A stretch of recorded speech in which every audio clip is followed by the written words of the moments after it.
Yeah, sorry about that, chaps. My batteries ran out, and the important point here is they did some sampling of the insects, and they did beetles, small flies, and spiders.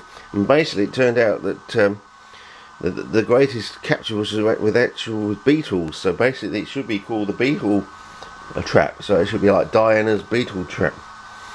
And then they go on down here, talking about seedlings and blah blah blah. Talking about, although growth is slow, development may sometimes be surprisingly rapid. Plants from seed sown in the field in July showed an average of 5 leaves per plant. In October, the same number of leaves per plant were present again in January, although it must be realised that some of the original leaves had died and had been replaced by new ones. During this developmental period, all the leaves were yellowish in colour. Now that's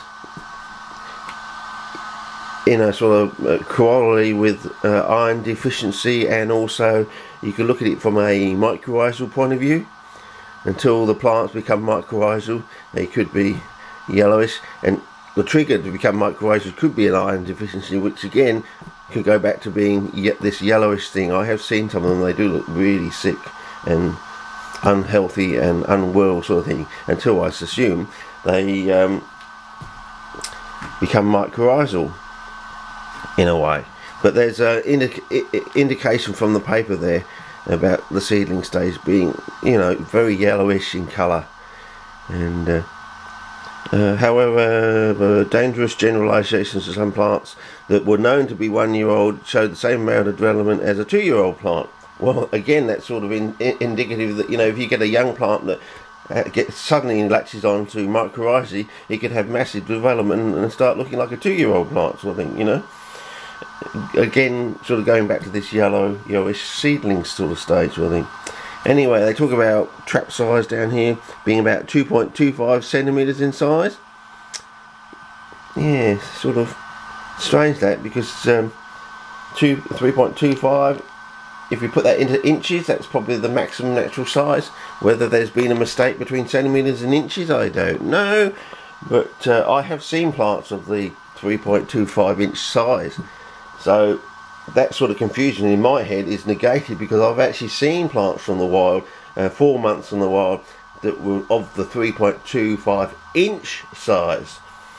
So yes, so maybe other people would have that sort of confusion, and maybe there was that other sort of confusion, but to me, I definitely know that it can be in the inch range when it comes to that sort of size. So, and also some of these figures sort of wander a bit in the paper.